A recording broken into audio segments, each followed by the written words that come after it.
runs LA? Here's the reality. It's still the Lakers.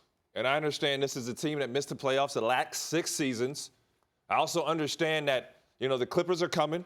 They are clearly, and if you ain't been watching the news, they are the favorites to win the championship. It's not the Lakers, and it's not just the talent. It's not just Kawhi Leonard. It's not just Paul George. It's the front office, the organization, Doc Rivers. But when you talk about Lakers and you talk about their legacy, you got to understand this goes back to Jerry West, Wilt Chamberlain, Kareem, Magic, Kobe, Shaq, LeBron James. These are generations and generations of fans. Your grandfather was a Lakers fan. Then your father was a Lakers fan. Then you grew up watching Laker games. So that's the precedents that have been set not just in L.A., but amongst the NBA. So if you're talking about fanship, you're talking about legacies, you're talking about generations, it's still a Laker town. And I'm a guy who played for the Clippers. Is that question in the past tense? Does it say which team ran L.A.? Is it talking about history? I don't understand. I thought the question was in the present tense. Which team runs L.A.? Thank you for the history lesson. You're right. Who has more fans presently? Who has more fans in the present? Is the question who's more popular? Who has more fans now? I don't mean to make you stumble. Who has more fans now? Is the question who's more popular? Who runs L.A.? The answer isn't just the Los Angeles Clippers. The answer to that question right there is clearly defined in one word. Kawhi runs L.A. This is how it works. Let me run through the checklist with you. As you laid it out, Ryan Hollins, which team, Lakers or Clippers, have the better coach?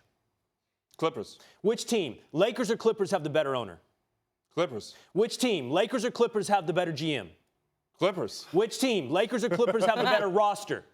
Clippers. Uh-oh. And now we arrive at the superstar. So far, I think I'm 5-0. And now we arrive at the superstar. Kawhi Leonard.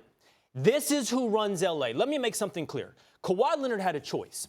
He could go anywhere he wanted. He was a free agent. He could have joined the Los Angeles Lakers. He could have joined that wonderful, illustrious history that you so eloquently and accurately laid out. He could have joined a super team in LeBron James and Anthony Davis. Kawhi Leonard rejected that. He rejected the most popular team in LA. He rejected that history. He rejected LeBron James. Kawhi Leonard rejected everything you think runs LA. All that, which is so obvious, it's been built up over decades, the better business, the more popular team, the jersey, the colors, the history. Kawhi Leonard gave it the Heisman, and he gave LeBron the Heisman, and he chose the Clippers. Make no mistake, not just the Clippers, Kawhi Leonard runs LA. So numbers don't matter?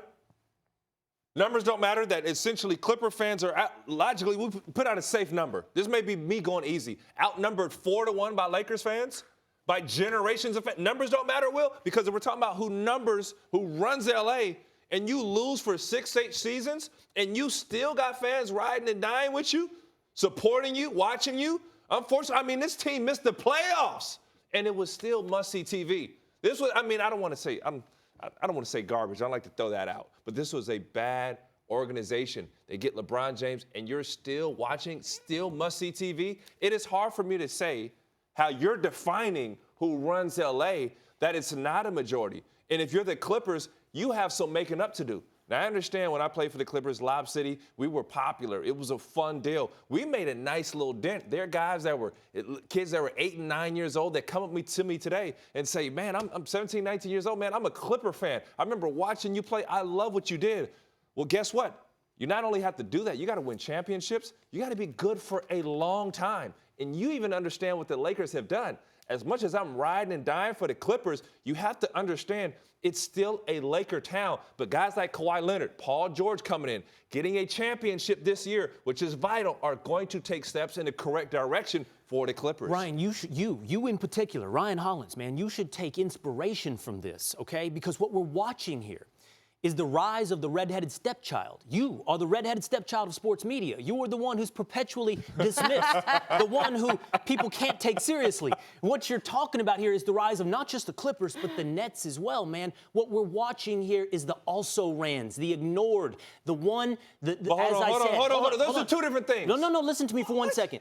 This is the rise of the people who couldn't get their respect. We're seeing it happen in New York, and I'll give you this. Granted, the Nets to overcome the Knicks is a different equation for the Clips to overcome the Lakers. It's different. You got to define that. You got to explain that a little more. Don't just throw that out. Well, it's because of what you've laid out. The Knicks' legacy, their brand, is not what the Lakers is. They're not on the same footing. They're not on the same pairing. So for the Nets to overcome the Knicks in this city is much easier than for the Clippers to overcome the Lakers. I'm acknowledging what you've laid out. I would say I'm not having an argument with you about which franchise is more valuable. I would actually say it's easier for the Clippers because the Nets just got to Brooklyn.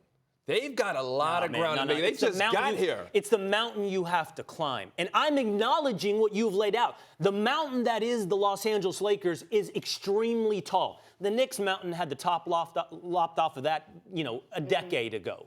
The Nets can do this. Now they have the two biggest superstars in the city to do it with, in KD and Kyrie. The Clippers have a bigger task in front of them. And what I'm not arguing with you, let's be clear about something. 3 things, in fact. I'm not arguing history with you. You laid out the Lakers' history, and it is compelling. I'm not arguing with you franchise value. The Lakers are more valuable than the Clippers, and Kawhi Leonard's presence isn't going to change that in the short term. The Lakers are more popular than the Clippers. I'm not arguing fan attendance or ratings for games with you right now. When the question is who runs LA, it is about the present and the future. And the present and the future belong to the Los Angeles Clippers. Not just the Clippers. Ryan, the true answer is, and you have to acknowledge this, it's Kawhi Leonard that runs LA. His decisions are not just dictating what happens in the city of Los Angeles. I understand. They're dictating the NBA. Right now, Kawhi Leonard is the best player in basketball. As far as popularity, as far as reach. Not popularity. No, not popularity. Exactly. Please, and I will give that to LeBron James. But as far as in Magic Johnson and those guys, we're not fighting the popularity. But what I contradict you on, you told me that the Clippers run LA. So I want to know how you define that. Hold on. You just told me they're on the rise. Yeah. So to say somebody runs LA and then the very next breath say you're on the rise, you got to explain that to me, Will. Thanks for watching ESPN on YouTube. For more sports highlights and analysis, be sure to download the ESPN app. And for live streaming sports and premium content, subscribe to ESPN+.